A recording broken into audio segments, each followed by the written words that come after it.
ಎಲ್ಲರಿಗೂ ನಮಸ್ಕಾರ. ಇವತ್ತು ನಾವು ಮಾತಾಡೋಕೆ ಹೊರಟಿರೋದು ಎಲ್ಲರ ಅಡುಗೆ ಮನೆಯಲ್ಲೂ ಸಿಗುವ ತುಂಬಾ ಸಾಮಾನ್ಯ ಅಂತ ನಾವ್ ಅಂದ್ಕೊಂಡಿರುವ ಈರುಳ್ಳಿ ಬಗ್ಗೆ. ಅಡುಗೆಗೆ ರುಚಿ ಕೊಡೋದಷ್ಟೇನಾ ಇದ್ರ ಕೆಲ್ಸ? ಖಂಡಿತ ಇಲ್ಲ. ಇದ್ರೊಳಗೆ ಎಷ್ಟೆಲ್ಲ ಆರೋಗ್ಯದ ಗುಟ್ಟುಗಳು ಅಡಗಿವೆ ಅಂತ ನೋಡೋಣ ಬನ್ನಿ. ಒಂದು ವೇಳೆ ನಮ್ಮ ಆರೋಗ್ಯವನ್ನ ದುಪ್ಪಟ್ಟು ಮಾಡುವ ಒಂದು ಪವರ್ಫುಲ್ ಬೂಸ್ಟರ್ ನಮ್ಮ ಅಡಿಗೆ ಮನೆಯಲ್ಲೇ ಇದೆ ಅಂದ್ರೆ? ಹೌದು, ನಾವು ಮಾತಾಡ್ತಿರೋದು ಅದೇ ಈರುಳ್ಳಿಯ ಗುಪ್ತ ಶಕ್ತಿ ಬಗ್ಗೆನೆ. ಸರಿ, ಹಾಗಾದ್ರೆ ಬನ್ನಿ ಇದರ ಬಗ್ಗೆ ಇನ್ನಷ್ಟು ತಿಳ್ಕೊಳ್ಳೋಣ.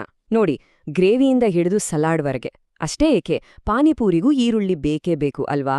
ಆದ್ರೆ ಆ ಸ್ವಾದದ ಹಿಂದೆ ಒಂದು ದೊಡ್ಡ ಸೈಂಟಿಫಿಕ್ ಸೀಕ್ರೆಟ್ ಇದೆ ಅನ್ನೋದು ಎಷ್ಟೋ ಜನರಿಗೆ ಗೊತ್ತೇ ಇರಲ್ಲ. ಹಾಗಿದ್ರೆ ಈರುಳ್ಳಿಗೆ ಈ ಶಕ್ತಿ ಎಲ್ಲಿಂದ ಬರುತ್ತೆ? ಇದಕ್ಕೆ ಕಾರಣ ಅದರಲ್ಲಿರುವ ಬಯೋ ಆಕ್ಟಿವ್ ಪ್ರಾಪರ್ಟೀಸ್, ಅಂದ್ರೆ ಜೈವಿಕ ಸಕ್ರಿಯ ಗುಣಗಳು. ಸರಳವಾಗಿ ಹೇಳೋದಾದ್ರೆ ಇವು ಆಹಾರದಲ್ಲಿರುವ ನ್ಯಾಚುರಲ್ ಕಾಂಪೌಂಡ್ಸ್.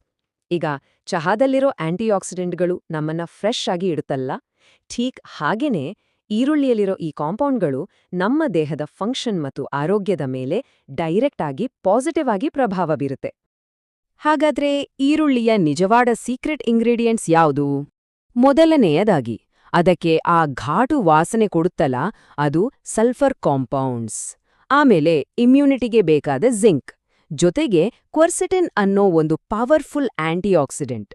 ಅಷ್ಟೇ ಅಲ್ಲ, ಫೈಟೋಕೆಮಿಕಲ್ಸ್ ಮತ್ತು ಕರುಳಿಗೆ ತುಂಬಾ ಒಳ್ಳೆಯದಾದ ಫ್ರಕ್ಟಾನ್ಸ್ ಕೂಡ ಇದೆ.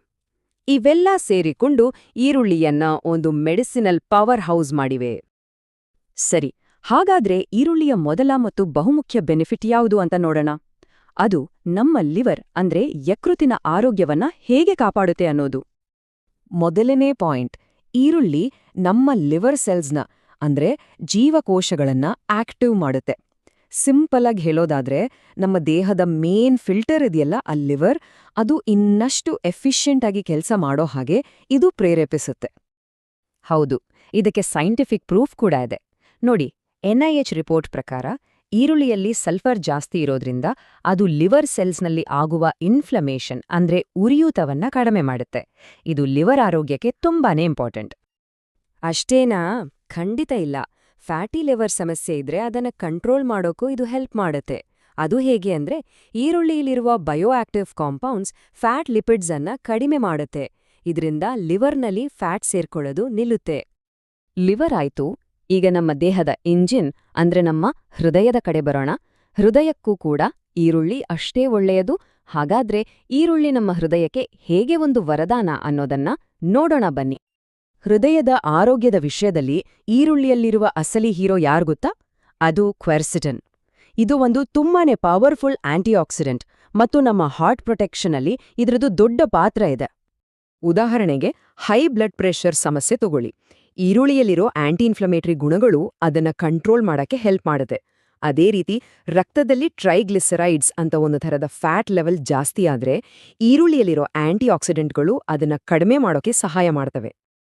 ಈರುಳ್ಳಿಯ ಬೆನಿಫಿಟ್ಸ್ ಬರೀ ಲಿವರ್ ಮತ್ತೆ ಹಾರ್ಟ್ಗೆ ಮಾತ್ರ ಸೀಮಿತವಾಗಿಲ್ಲ. ಇಡೀ ದೇಹಕ್ಕೆ ಹೆಲ್ಪ್ ಆಗುವ ಇನ್ನೂ ಕೆಲವು ಇಂಟ್ರೆಸ್ಟಿಂಗ್ ವಿಷಯಗಳನ್ನ ಈಗ ನೋಡೋಣ. ಇನ್ನೊಂದು ಸೂಪರ್ ಬೆನಿಫಿಟ್ ಅಂದ್ರೆ ಬ್ಲಡ್ ಶುಗರ್ ಕಂಟ್ರೋಲ್. ನೋಡಿ, ಈರುಳ್ಳಿಲಿರುವ ಫೈಟೋಕೆಮಿಕಲ್ಸ್ ಬ್ಲಡ್ ಶುಗರ್ ಲೆವೆಲ್ ಕಡಿಮೆ ಮಾಡುತ್ತೆ. ಅಷ್ಟೇ ಅಲ್ಲ, ಅದೇ ಟೈಮಲ್ಲಿ ಇನ್ಸುಲಿನ್ ಹಾರ್ಮೋನ್ ಉತ್ಪಾದನೆಯನ್ನ ಜಾಸ್ತಿ ಮಾಡುತ್ತೆ. ಈ ಡಬಲ್ ಆಕ್ಷನ್ನಿಂದ ಡಯಾಬಿಟಿಸ್ ಬರೋ ರಿಸ್ಕ್ ಕೂಡ ಕಡಿಮೆಯಾಗುತ್ತೆ. ಇನ್ನು ಕೆಲವು ಲಾಭಗಳನ್ನ ನೋಡೋದಾದ್ರೆ, ಇದರಲ್ಲಿರೋ ಫ್ರಾಕ್ಟಾನ್ಸ್ ನಮ್ಮ ಕರುಳಲ್ಲಿರುವ ಒಳ್ಳೆ ಬ್ಯಾಕ್ಟೀರಿಯಾಗಳಿಗೆ ಫುಡ್ ಆಗಿ ಕೆಲಸ ಮಾಡುತ್ತೆ. ಇದರಿಂದ ಡೈಜೆಷನ್ ಇಂಪ್ರೂವ್ ಆಗುತ್ತೆ. ಅಷ್ಟೇ ಅಲ್ಲ, ಸಮ್ಮರಲ್ಲಿ ಬಾಡಿನ ಕೂಲ್ ಆಗಿಟ್ಟು ಹೀಟ್ ಸ್ಟ್ರೋಕ್ ರಿಸ್ಕ್ ಕಡಿಮೆ ಮಾಡುತ್ತೆ. ಜೊತೆಗೆ ಬ್ಯಾಡ್ ಕೊಲೆಸ್ಟ್ರಾಲ್ ಲೆವೆಲ್ಸ್ ಕಡಿಮೆ ಮಾಡೋದ್ರಲ್ಲೂ ಇದರದು ದೊಡ್ಡ ಪಾತ್ರ ಇದೆ. ಸೊ ಇಷ್ಟೆಲ್ಲ ತಿಳಿದ್ಮೇಲೆ ನಮ್ಮ ಪ್ಲೇಟ್ನಲ್ಲಿರೋ ಈರುಳ್ಳಿಯನ್ನ ನೋಡೋ ದೃಷ್ಟಿನೇ ಬದಲಾಗುತ್ತೆ ಅಲ್ವಾ? ಹಾಗಾದ್ರೆ ನಾವಿದುವರೆಗೂ ಮಾತಾಡಿದ ಮುಖ್ಯ ಪಾಯಿಂಟ್ಸ್ ಅನ್ನ ಒಂದ್ಸಲ ನೆನ್ಪು ಮಾಡ್ಕೊಳ್ಳೋಣ. ಒಟ್ಟಿನಲ್ಲಿ ಹೇಳೋದಾದ್ರೆ, ಈರುಳ್ಳಿ ಲಿವರ್ ಫಂಕ್ಷನ್ಗೆ ಸಪೋರ್ಟ್ ಮಾಡುತ್ತೆ, ಪ್ರೊಟೆಕ್ಟ್ ಮಾಡುತ್ತೆ, ಆರೋಗ್ಯಕರ ಹೃದಯಕ್ಕೆ ದಾರಿ ಮಾಡುತ್ತೆ, ಬ್ಲಡ್ ಶುಗರ್ ಕಂಟ್ರೋಲ್ ಮಾಡಕ್ಕೆ ಹೆಲ್ಪ್ ಮಾಡುತ್ತೆ ಮತ್ತು ಗಟ್ ಹೆಲ್ತ್ ಅಂದ್ರೆ ಕರುಳಿನ ಆರೋಗ್ಯವನ್ನ ವೃದ್ಧಿಸುತ್ತೆ.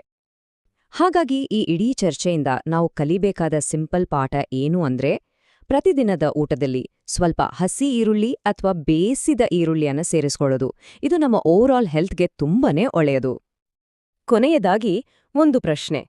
ನಮ್ಮ ತಟ್ಟೆಯಲ್ಲಿರೋ ಈರುಳ್ಳಿ ಅದು ಕೇವಲ ರುಚಿಗಾಗಿರೋ ಒಂದು ತರಕಾರಿನಾ ಅಥವಾ ನಮ್ಮ ಆರೋಗ್ಯಕರ ಭವಿಷ್ಯಕ್ಕಾಗಿ ಮಾಡ್ತಿರೋ ಒಂದು ಇನ್ವೆಸ್ಟ್ಮೆಂಟಾ? ಇದ್ರ ಬಗ್ಗೆ ಖಂಡಿತ ಯೋಚನೆ ಮಾಡಿ.